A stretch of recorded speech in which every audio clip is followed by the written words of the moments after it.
Welcome to the LSE in this beautiful room. I was in here for a conference once a few weeks ago, and I just noticed that just having only trees out the window is kind of amazing for central London. It's quite stunning. So this event is one of the last events in the LSE Festival on how do we get to a post-COVID world. Which is very optimistic, assuming that we will get to a post-COVID world, which started on Monday, the 13th of June. And it's just part of a whole year of activities at the LSE that explore how social science can tackle global issues. I am Karen Smith. I'm a professor of international relations and currently the head of Department of International Relations. And I'm very pleased to welcome three eminent speakers, experts on this particular topic on the United Nations. So Dr. Martin Binder, Dr. Devika Hovell, and Dr. Mathias Koenig-Archibugi. And I'll say a little word about them in just a second. So this is about the future of the United Nations. I don't believe that there is a question mark after that, but I suppose we could insert a question mark after the future of the United Nations if you wanted to. I forgot to. But it is on the future of the United Nations. So Dr. Martin Binder is an associate professor in politics and international relations at the University of Reading, and his current research focuses on the authority of international organizations, UN decision-making, and rising powers. Dr. Devika Hovell is one of our own, as we say. She's an associate professor in public international law at the LSE, and her current research includes an investigation of the UN Security Council's authority in decision-making. And then finally, we have Dr. Mathias Koenig-Archibugi, who is an associate professor of global politics in the Department of Government and in the Department of International Relations here at the LSE. And his research interests focus on the governance of global issues, especially in the area of health and labor rights, and on the possibility of democratizing global politics. So today we are exploring the future of the United Nations. Now in April 2022, Ukrainian President Zelensky argued that the UN needs to be reformed so that it can guarantee peace. He was speaking after Russia had vetoed a resolution on the Ukraine conflict, which sort of indicates, I think, in a nutshell, what part of the problem is with the United Nations Security Council, which is the veto of the Permanent Five. So given that then, so Zelensky wants reforms, we all listen to Zelensky apparently now, or some people listen to Zelensky rather. So what we're going to kind of consider what reforms could revitalize the United Nations and what prospects are there of them actually being enacted. For those Twitter users in the audience, the hashtag, is it already up there? Yeah, there it is. The hashtag for today's event is hashtag LSE Festival. Please do put your phones on silent so you don't disrupt the event. And the event is being recorded and will hopefully be made available as a podcast, subject to no technical difficulties arising. So the way we're going to run this is each of our speakers is going to speak for approximately 5 to 7 minutes, and then we're going to have a conversation on the future of the UN. I'll ask a few questions myself. I'll jump in immediately and ask a few questions myself, and then we'll open up to questions from the audience. And the event will end at 5 p.m., so we have a little under an hour. So without further ado, I will hand over to Martin. Welcome. Thanks very much, Karen, and thanks for the invitation, and of course, thanks to all of you for attending this event. Now, as Karen has already pointed out, the Russian invasion in Ukraine and also Russia's veto in the UN Security Council that blocks, of course, any meaningful council action in the war in Ukraine has led to massive frustration with the UN. It has also revitalized the debate about UN reform, and it even raises some questions about the UN's future more generally. Now, while the focus on Russia and the focus on the lack of Security Council action in the war in Ukraine is understandable, my argument that I would like to make here in my opening remarks is that the UN's problem goes beyond Russia and also predates the war in Ukraine. And this, I would argue, has important implications for both UN policy making and also prospects for UN reform. I would also argue that at the moment, Russia is not entirely alone, and it's also much less isolated than what's often sort of being portrayed in the Western media or in some of the Western media. To the contrary, Russia has powerful supporters. Russia has teamed up with other non-Western powers as a so-called BRICS group. So these are, in addition to Russia, these are Brazil, India, China, and South Africa. And you can see the leaders here on the photo. And this group has begun to challenge dominant Western powers, the US and its Western allies. And this bloc formation and the challenge has already begun in the early to mid-2000s. So it's not entirely new, and that would be the argument I'm trying to make in this brief talk, also highlighting some implications for UN reform. Now, what these countries have in common, what the BRICS have in common, is that they're unhappy about many aspects of the international order. They're unhappy about their perceived lack of influence in many international institutions. They are unhappy about Western norms and principles, in particular intervention and regime change in the name of human rights and the responsibility to protect. And they are also unhappy about strong international organizations that can intervene into the domestic affairs of their member state, undermining state sovereignty. Now I need to click on the next slide. Okay, that would be fantastic. Thanks very much. Now, this dynamic, the formation of a bloc of dissatisfied non-Western powers, is also reflected in the voting behavior in the General Assembly, for example. And so here on the slide, we have used information about the voting behavior of all UN member states over the past 10 years on all roll call votes in the General Assembly to estimate their ideal points or their preferences. So here on the slide, you can, so every dot represents a single specific UN member states based on their voting behavior. And what you can hopefully see there is that both the BRICS in green and the G7, so the US and its Western allies in the G7 group, have begun to form blocs. But they're not only forming blocs, they're also part of opposing blocs. So because they disagree on almost all issues in international politics, at least when they vote in the General Assembly.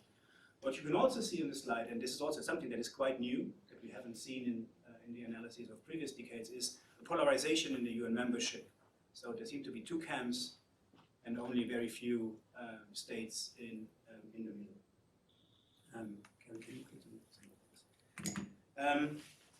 Now, this polarization and diverging preferences in the UN membership affects UN work in important ways.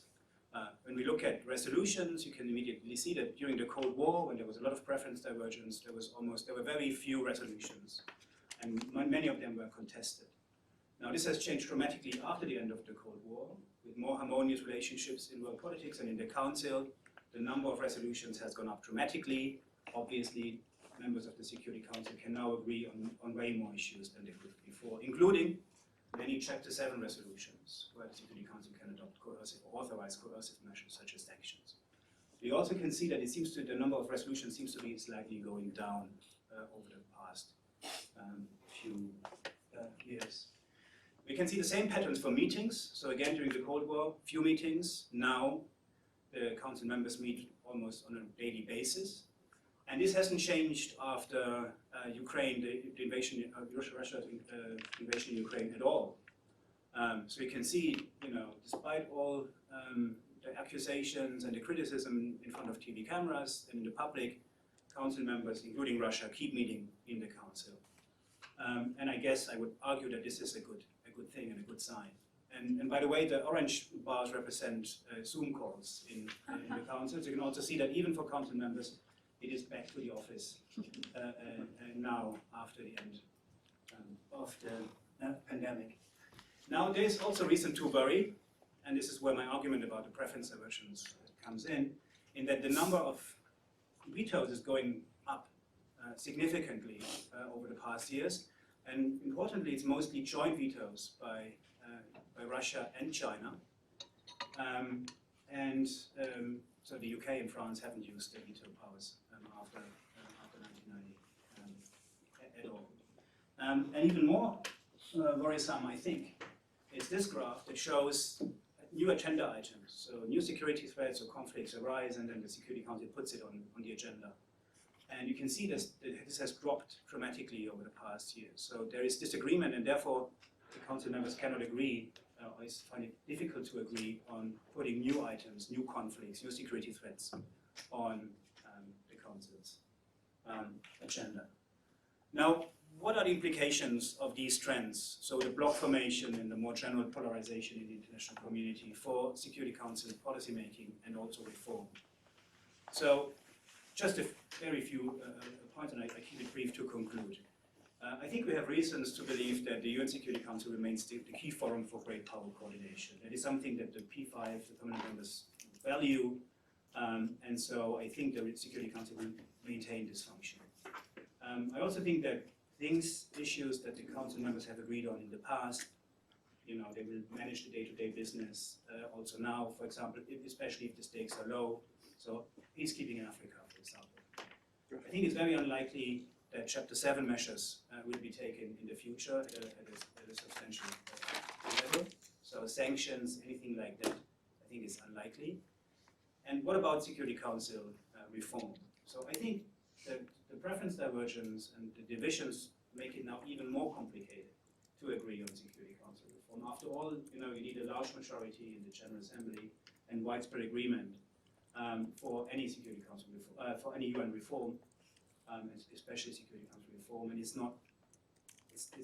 doesn't look like this is happening at the moment. I also think that the Security Council, we will not observe a complete deadlock of the Council or complete end of the reform process, because at the end of the day, the Security Council is actually also quite weak, because it depends on the legitimacy and on the support of all UN member states. And if the member states stop believing in the Council's legitimacy, then the Council will also lose all value for its permanent members. So it makes no sense for the permanent members to use it to only advance their parochial interests.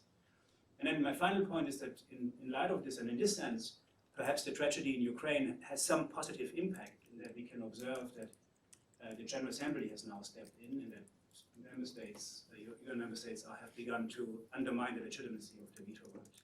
In particular, because now Council members that use the veto right have to turn up in the General Assembly and have to explain and justify why they have blocked Security Council action, and that's all.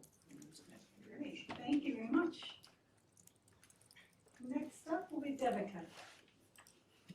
Thank you very much, Karen. So I want to try and lead on from Martin's talk.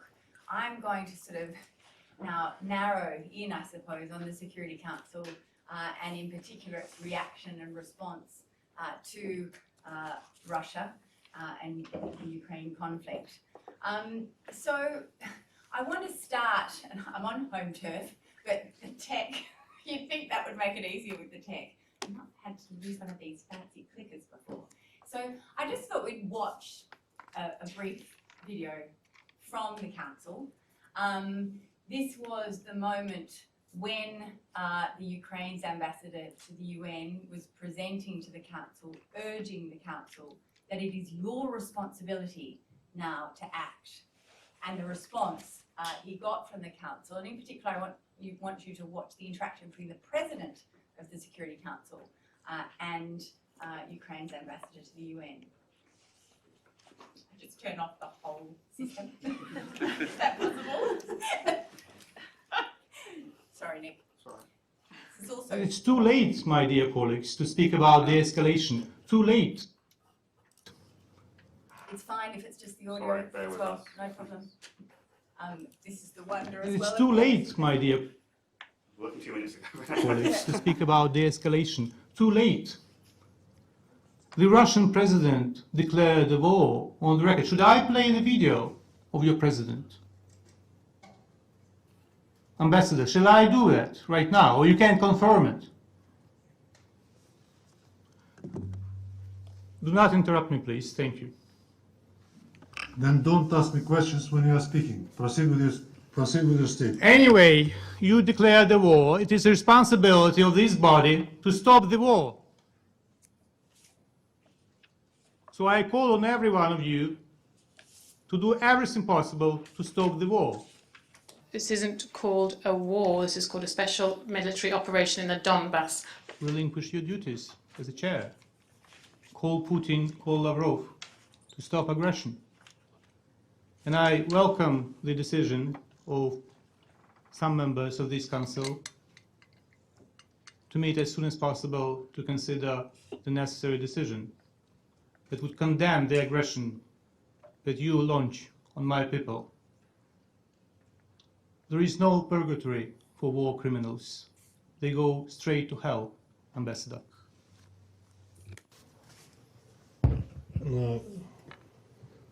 Я бы хотел сказать в заключение. I wanted to say in conclusion that we aren't being aggressive against the Ukrainian people, but against the junta that is in power in Kiev. There are no more speakers on the list. This meeting is adjourned. It's actually almost more powerful to hear the voices. But what you probably gleaned was that the president of the Security Council was actually Russia's ambassador to the UN. So the Janus face of the council on stark display there were actually the Ukrainian ambassador trying to plead with the council, had to go through the Russian ambassador who corrected, it's a special military operation. So that question mark that Karen raised, the future of the UN, it's no surprise that we've seen the usual obituaries occur in the press and commentary for the UN. We've seen it in foreign policy, foreign affairs, these rags, that basically declaring again the end of the UN.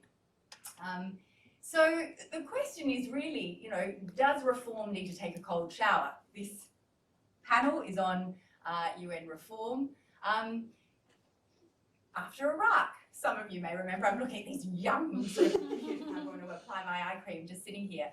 Some of you may have been all of 5 years old, if not younger, in the Iraq War. Some of us remember though, immediately. Which Iraq War?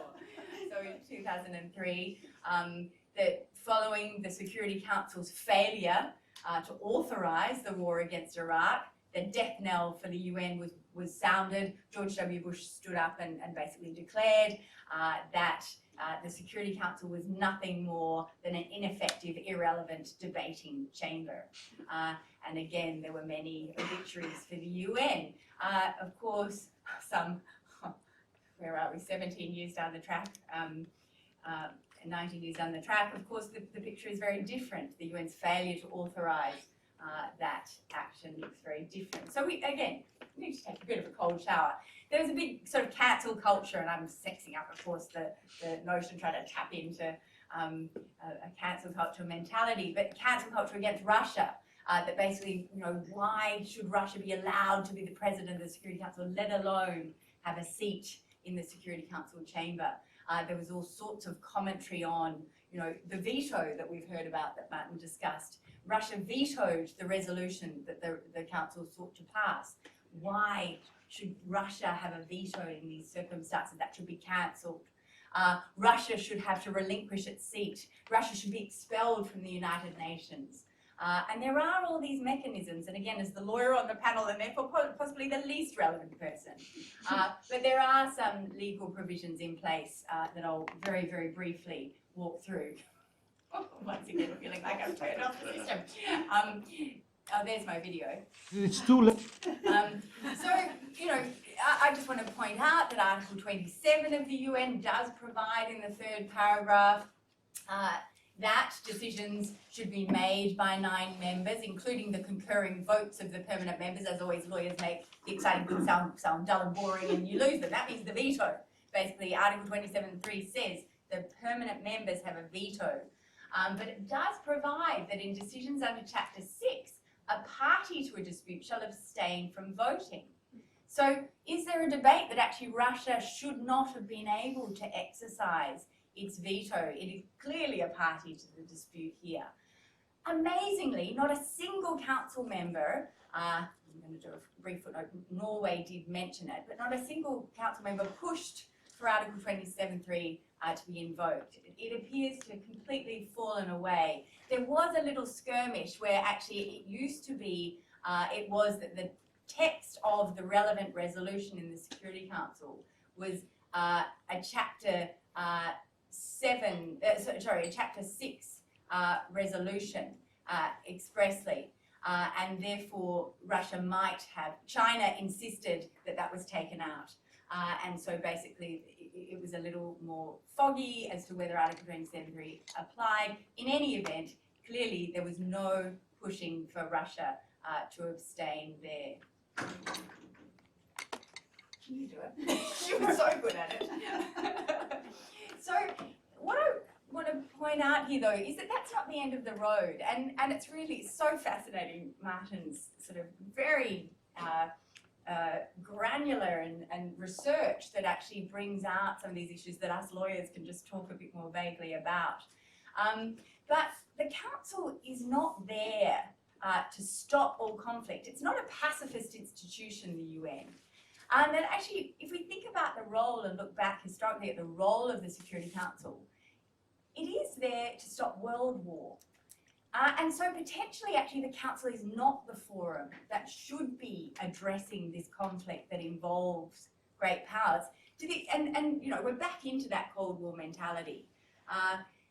And just at the beginning of the Cold War, just after the UN was established, in 1950, the Council was deadlocked at that stage. And this Uniting for Peace resolution was passed, which actually gave power to refer, where the Council is deadlocked, matters to the General Assembly. So the General Assembly then becomes the relevant forum. The Security Council is much more efficient because it only has 15 members, it can make decisions more effectively. But there's a recognition that where a great power is involved, actually the Council should not be the relevant body. And actually in this situation, in the Ukraine conflict, this has been activated. Very rarely has it been activated, but it's been activated. And actually the veto by Russia, you'll see there, the interesting thing, Martin talked about this tendency by China and Russia at the moment to joint veto. You'll see it was, the really unusual thing here was that China abstained instead of joining Russia's veto. But it's been shifted to the Council. So we see that actually there was a General Assembly resolution as a result. There we see the deploring of Russia's aggression that couldn't happen in the Council, the demand that withdraw troops, an incredible number of votes in favour, 141 votes in favour, 38 abstentions, which is again where Martin's research is fascinating. If we look at the block there, see if any of these BRICS nations are part, we'll note they are. A rogues gallery of rejections of the resolutions. If I remember rightly, we had North Korea, we had Russia, we had Syria, Eritrea, and Belarus. And so we see that there is some capacity for the General Assembly there to be the relevant forum. I do want to keep my comments here brief, but just as a snapshot then of that dynamic then within the UN and whether it means that the UN has broken or whether actually we are just seeing a bit more fluidity about the use of the different organs in the UN. Leave it there. Next up is, next up is, I was just trying to read little tiny names of the countries. Sorry, very good. Matthias, on Yes. to people. Okay. He's going to bring in people. Yes, so the UN Charter starts with the word "we the peoples of the United Nations." So it doesn't start with the governments of the United Nations. So why is this distinction important? Because we should also be interested in what the people think about the future of the UN. Okay, by people I mean ordinary citizens, public opinion, and so on. So it seems to matter, but you know, I should also say that my own discipline, political science, international relations, have not put a lot of effort in understanding what people think about international organizations in general and the UN in particular. There was a conventional view that people, you know, ordinary citizens, didn't care that much about foreign affairs generally, international organizations in particular. They had other priorities. When they cared, they didn't spend a lot of time in getting information about it. And then even when they got information, their views were a little bit incoherent, not very clear, essentially. I'm not sure whether this conventional view was ever right, but I think the past few years have definitely put a big question mark on that. We have many cases where there have been important kind of events being driven also by what citizens think. I mean, we are in the UK, Brexit, the referendum. Obviously, it's an important example, but you can also see the United States, the relationship with NAFTA, the North American Free Trade Agreement, but also in the Eurozone, the reform of the Euro system, governments trying to present essentially solutions to that would also resonate with public opinion. And I think the UN has recognized that because, when it was talking about reforms 15 years ago, the UN Secretary General did, consult very widely, but among experts and governments. Now in 2020, for the 75-year anniversary of the UN, actually created consultations. It did a big poll of 50,000 people around the world about the future of the UN. It created, forums in 82 countries where thousands of people were taking part and so on. So there was a sense that today, the public matters essentially more than they used to do. So what do we know about actually the ideas that people have about, the UN they would like, would they like to have the UN, should it have a future or not? Well, we have some opinion polls that tell us that attitudes have not changed very much over the 25 years. So generally, public opinion tends to be quite favorable. Then you have dips, you have particular countries, Russia went from, having a more supportive public opinion since 2014, then it has become more skeptical, but generally speaking, we see quite some stability. The problem with this analysis, though, is that people are generally just asked about the UN as it is. Do you like it? Do you think it does a good job? But not about how the UN as it could be. Okay? Are they happy about this UN? Would they like to see a different UN? So it doesn't really address the question of reforming the UN at all. So in order to try to contribute to filling this gap with two co-authors, we basically went out and asked people. So we asked over 7,000 people in 6 countries. So 3 of those countries are permanent member countries, US, Russia, China, and 3 are not, which are India, Spain, and Argentina.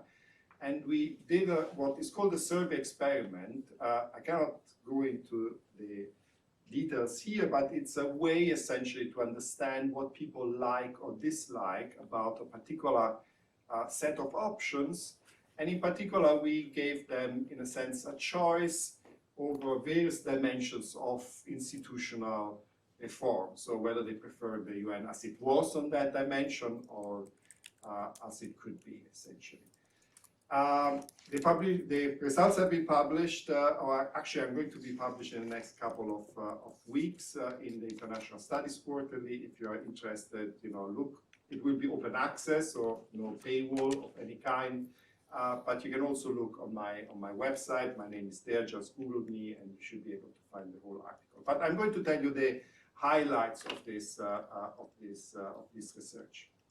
The first thing is that generally, the people around the world across the 6 countries that we polled like the UN to have authority. They want to keep the authority of the UN in peace and security and would like to extend the power of the UN to take decisions also to important economic and environmental matters. So the idea that ordinary people are just against international governance doesn't find any support in our research. Okay, they don't want to ditch the UN. The second point is they want those decisions that the UN takes to be actually enforced.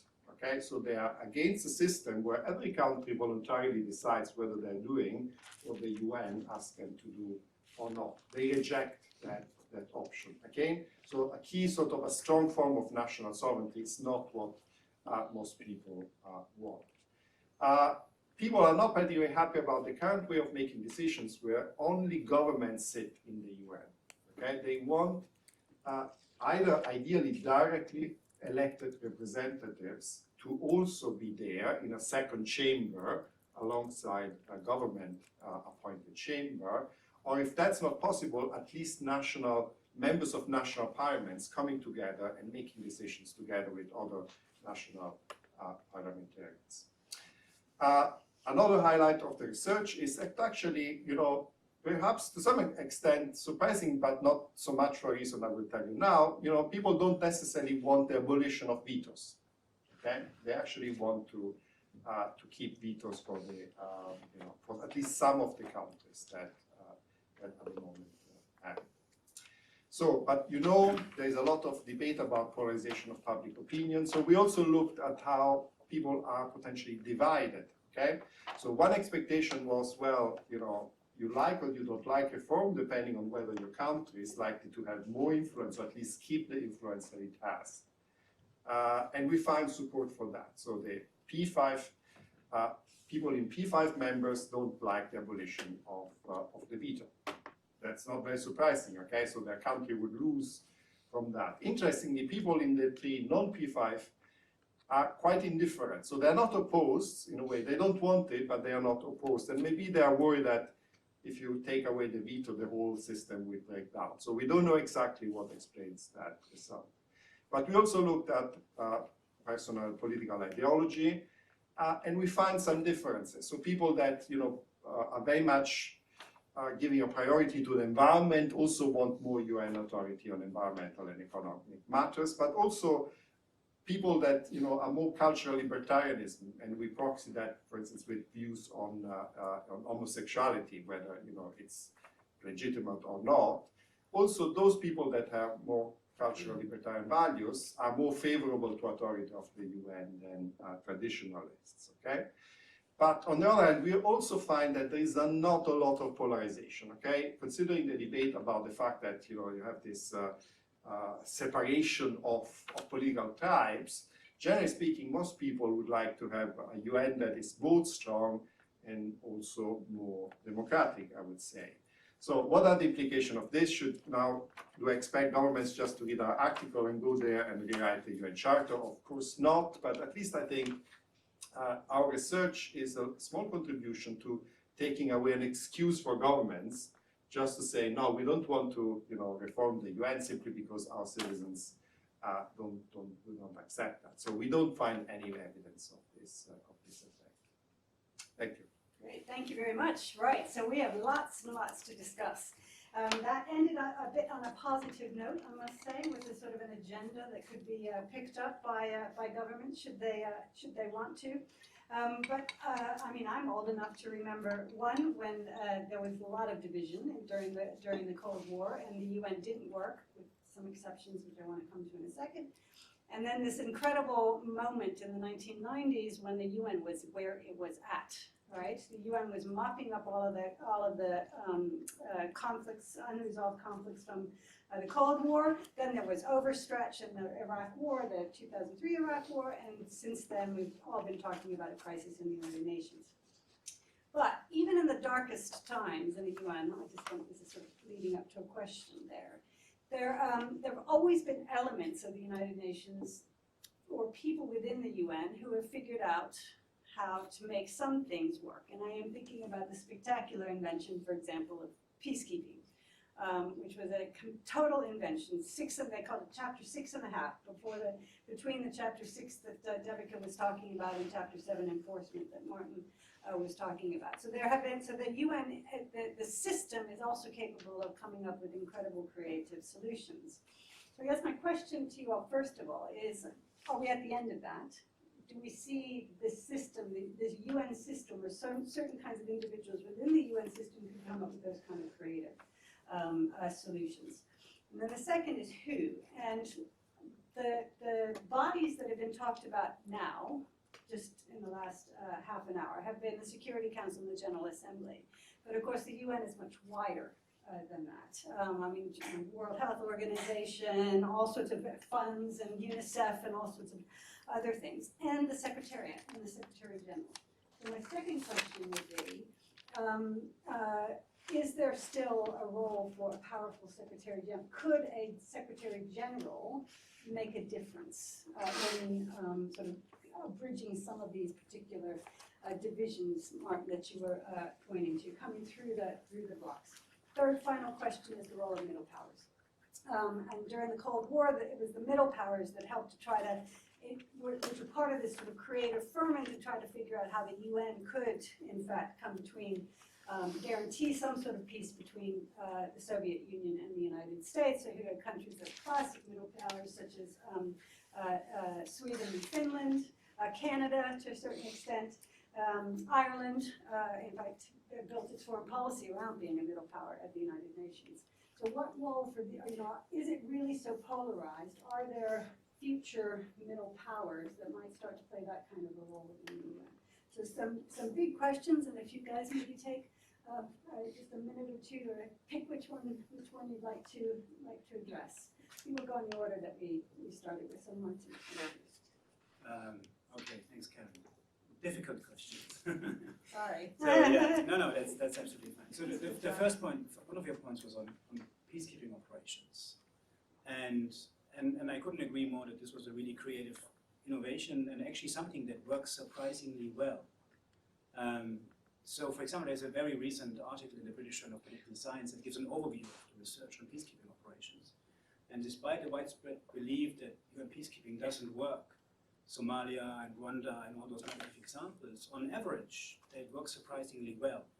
And there is now even a consensus in the literature on the research on peacekeeping operations that this makes it a positive contribution in various ways, in ending conflicts, in prolonging duration of peace after the Civil War, etc. So there is also a success story, not just innovation, but also success of the UN.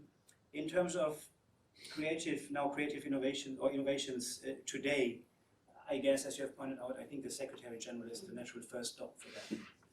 He has presented a report not so long ago that has received very little attention, that makes some, I think, creative suggestions and proposals, and I'll come back to this in just in a minute. But also the Secretary General has been criticized a lot for his role in the Ukraine and the lack of leadership that he provided. So I think there are the two sides. In terms of the creative solutions, I think that there are two themes there. One is basically that the UN works together with regional organizations, more often based on Chapter 8, some outsourcing, and there seems to be also some success in cooperation between the UN and the African Union, for example. And the other one is one that Devika has pointed out, increased use of the General Assembly. So bringing back, so there's big debate about, how the Security Council has basically taken over competences that belong to the General Assembly, and that is the place for global democracy, the General Assembly. But there I'm a little bit less optimistic because precisely of the polarization that I think we see there. And on the middle powers, I think I skipped that. I leave it for the others. If anyone wants to do that. Devika. Yeah. Well, with the creative solutions thing, again, it is interesting to track how much, because the UN Charter is pretty thin. Again, the lawyer looking at the treaty, but there's not much really in it. And so actually this Chapter 6.5, you'll also be interested to know the Yugoslav Tribunal, of course that doesn't appear in the Charter, was created by the Security Council, a whole court, hundreds of people working for it, people actually prosecuted and imprisoned as a result of it. Sanctions used to be, the council was basically an organ that dealt with states. The council has started in the 1990s targeting individuals, placing sanctions on individuals, and with 9/11 that led to sanctions against individuals not based on their state of nationality, but hundreds of people placed on sanctions lists. There were big problems because the council wasn't acting in the way a government might. They didn't give due process to people on sanctions lists. So it sort of does act sometimes outside the law, but it got very hyperactive, as Karen has indicated over that time. It started legislating the Security Council, and this is where it's really interesting, these themes of democracy coming in, that actually the UN was not at all intended to be democratic, still less the Security Council. But that leads me on to the answer to your really second and third question. That this question that in this helpful term that political scientists have of legitimacy, that as lawyers we're encouraged, that's not our word's legality. But I'd say for those of you who are studying international law or interested in it, legitimacy is absolutely crucial. Law is only relevant to the extent it's persuasive in the international sphere. There are no enforcement mechanisms really. So legitimacy is really where it's at. You take legitimacy out of the legal equation, it's like taking Hamlet out of the play. That really legitimacy is so important. And so when we talk about the role of these middle powers, the middle powers as a result are gaining a lot more traction. You know, because the Council, I think, previously could, in a way, particularly during the Cold War, it was all about what Russia thought or what the US thought as to whether something was going to happen.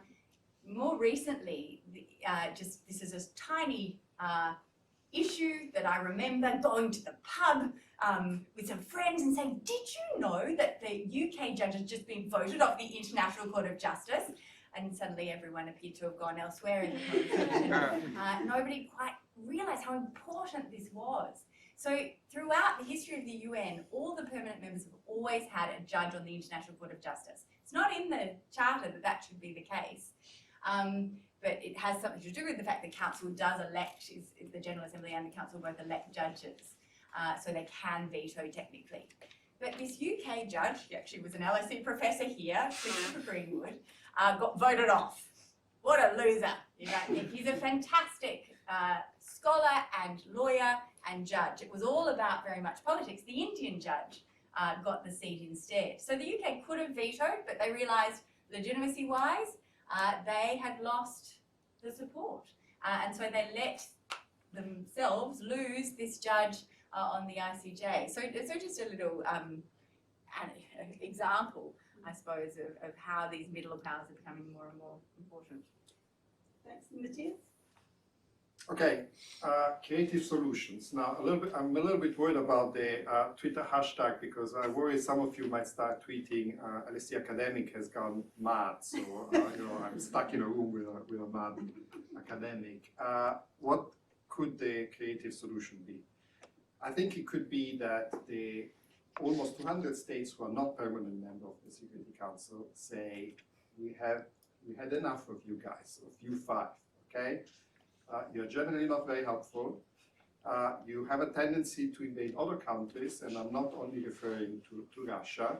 You're not even particularly kind of giving a lot of resources to the organization. What works in the UN can also work without you. You know, you have countries like Bangladesh, Nigeria, you know, they provide a lot of peacekeeping forces for the peacekeeping that works. Countries like Germany, Japan, they pay, you know, so they finance the system, and they, you know, can say, we can do without you. So we exit the organization, we create a new organization, you can keep the New York headquarters, we build one in Nairobi or, you know, in Delhi or somewhere kind of elsewhere, that can be. And then if you want to join, you're very welcome. But you're not getting a veto here, okay? And see what happens, because at some point, you know, I think what is happening at the moment is that, you know, of the two UN, the one that is designed to minimize conflict between the great powers, the concert UN, so to speak, it's not working particularly well. We are seeing that. While the UN that deals with the conflicts that don't see direct involvement from the great powers, from the P5, you know, it's working reasonably well. And often when the P5 intervene, they even spoil stuff, okay? So that would be for me the creative solution. Is it going to happen? I don't know, maybe this session is going to be recorded and you know, we'll watch it in 5 years and then. And Mathias was the foresaw it all. Okay, great. Thank you all. And so now we can open up to questions from the audience. If I point you out, you please say your name and make your question short. So I have one over here, just in front of you. Yep. Thank you very much. My name is Phumthawat from Master of International Relations. So I have a question about the reform of the UN. Given that there is already a channel that circumvents many of the problems of the UN, for example, Professor Devika talked about the Resolution 377, Uniting for Peace, which gives the General Assembly the power to actually do something, and it has a record of imposing sanctions. So in that case, what is the point of the reform, given that the problem right now is actually the lack of political will to actually impose something against Russia? So prior to the reform, they lack political will, and after the reform, it's not as if there will suddenly be a political will of the international community to do something to Russia. Okay, great, thank you. I'm going to take at least 3 questions, so gather some questions over here, just in front of you. Yeah, thank you very much. Ewan Grant, I'm a former UK government law enforcement intelligence analyst. I've worked for, subsequently for a UN program in Ukraine that was not an exemplar of corporate governance. Very, very serious questions later for Germany about tolerating the behavior of a German member of staff. My question is about the Secretariat, which was mentioned. What are the strong points and weaknesses of the Secretariat, and what do you think the strong points can be used to improve coordination with the other agencies of the UN that you referred to, WHO, UNICEF, and so on? And very quickly, have the members of the panel seen the film The Whistleblower with Rachel Weisz? Thank you. Thanks. One last question right here at the end. Hi, thank you very much. My name is Hugo. I work at Imperial at the Centre of Financial Technology. What role do you think the UN has in the policing of emerging technology and already existing technology? And do you think that this technology may actually change the kind of geopolitical dynamics around non-state actors and the power that they have in geopolitics? Thinking about kind of corporations, but also the possible creation of virtual states and the metaverse and stuff like that.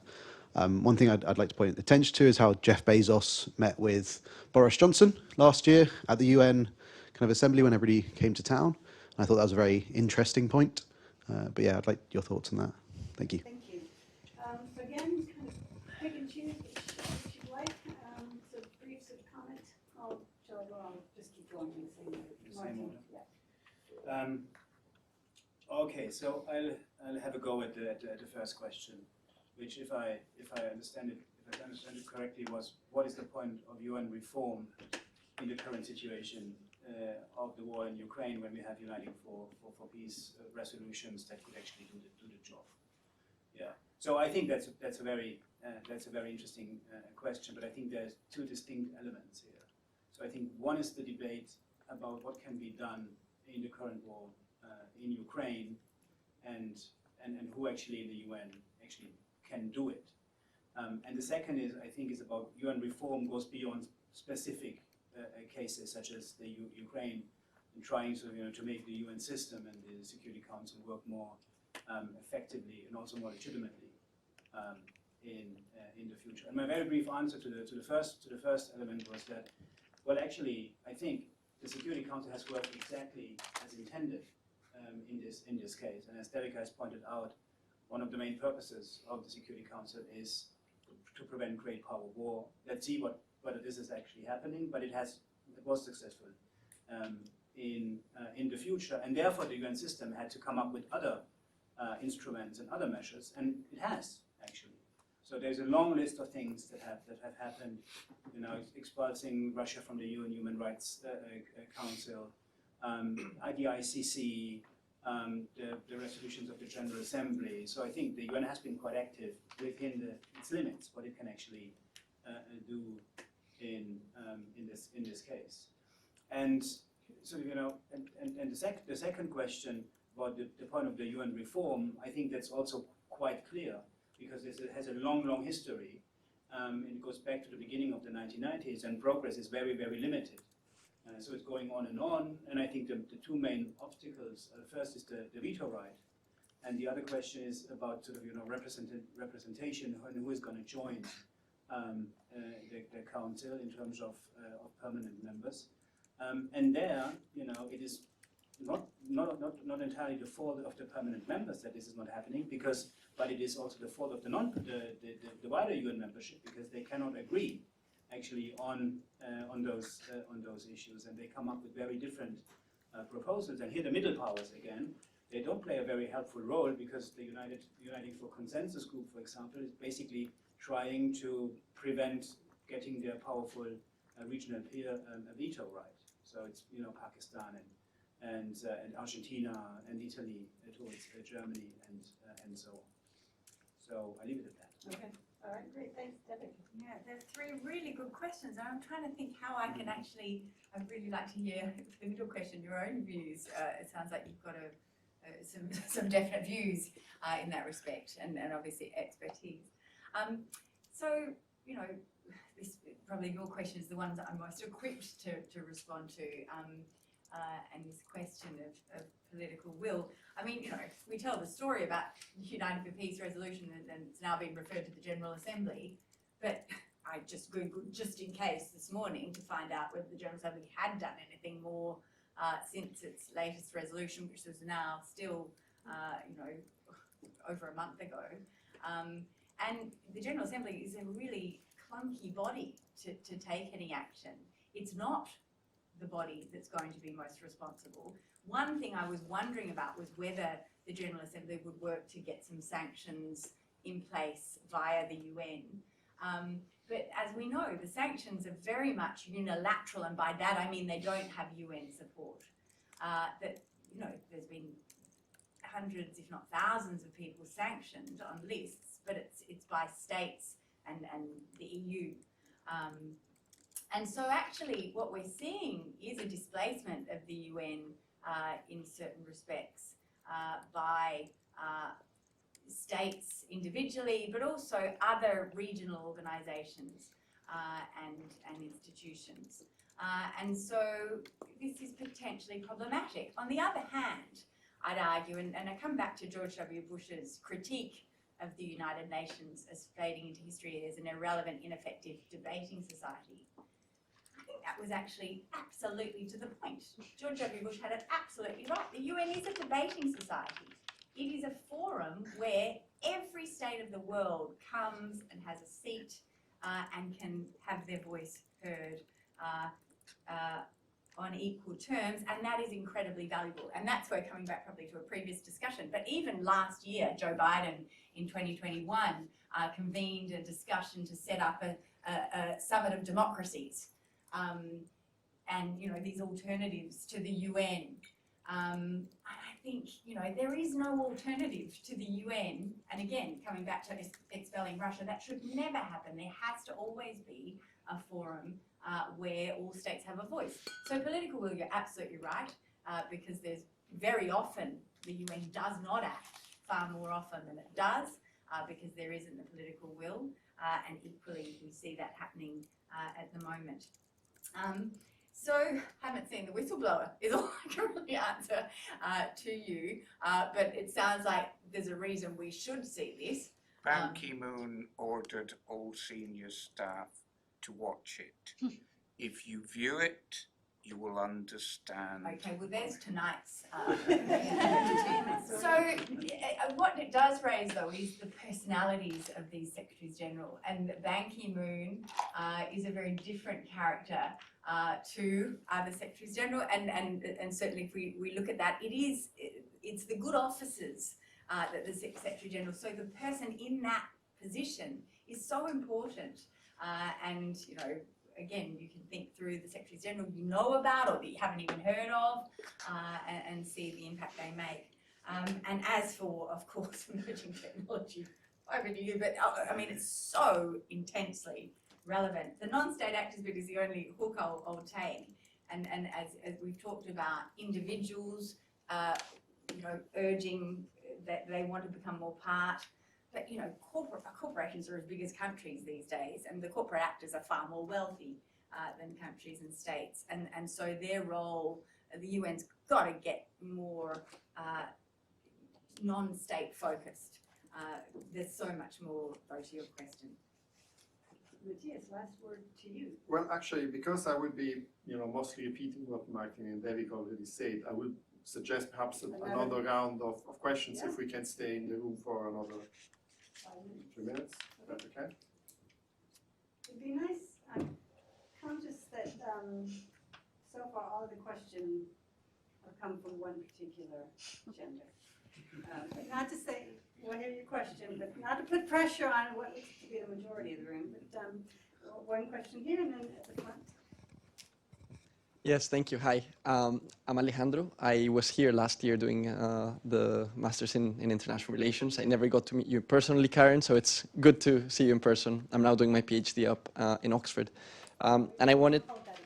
Yeah, fair enough. And I just wanted to pick up on something that Martin raised, which is that there have been very few new items introduced to the agenda of the Council in the last few years. And in my mind, this is very hard to conceive, very hard to believe, because the Council has simultaneously been expanding its understanding of what constitutes a threat to international peace and security, going beyond violent conflict to include, well, all these new threats, for pandemics in the last few years, of course, but also organized crime, non-proliferation, terrorism, piracy, and especially climate change. Could this failure to cope with all of these new threats jeopardize the Council and the UN's ability, more broadly, to address threats to peace and security that we as an international community are facing in this century? Thank you. Thanks. Just in front of you. Right there. Thanks. Hi, my name is Zainab. I work as a civil servant at the Government of Jersey, but I'm actually an alumni. I was on the Global Politics program, graduated in 2019. My question is related to, so obviously we've talked a lot about institutional reform, but to what extent do you think that the UN needs to work on managing expectations about what it can actually achieve in the long term to safeguard its legitimacy? Because obviously the role of its ability to take action in conflict situation has come to the fore again with Russia and Ukraine, but there are a lot of unresolved long-standing conflicts which the UN has responsibility for, so for example Kashmir or Palestine, and do you see that it, in terms of this like managing expectations, one way it could do that is more presenting itself as a normative making body rather than an action taking body, because obviously there are a lot of outstanding resolutions which have the solution, but it's the implementation that is suffering. So yeah.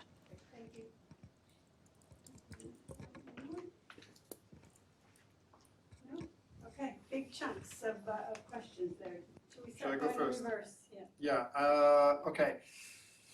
Yeah, managing expectations, and this also relates to the previous question, what could the UN Secretary General do? I think this is the dilemma for Secretary Generals, whether they want to present themselves as secretaries or generals, and so they have been a little bit going back and forth between those two roles and not being able to do neither particularly well. And I think this is the problem of a situation like the one in the UN, where when the great powers really have a stake in the decision, what the UN has been, or the UN Security Council has been able to do, is to offer them a way to save face.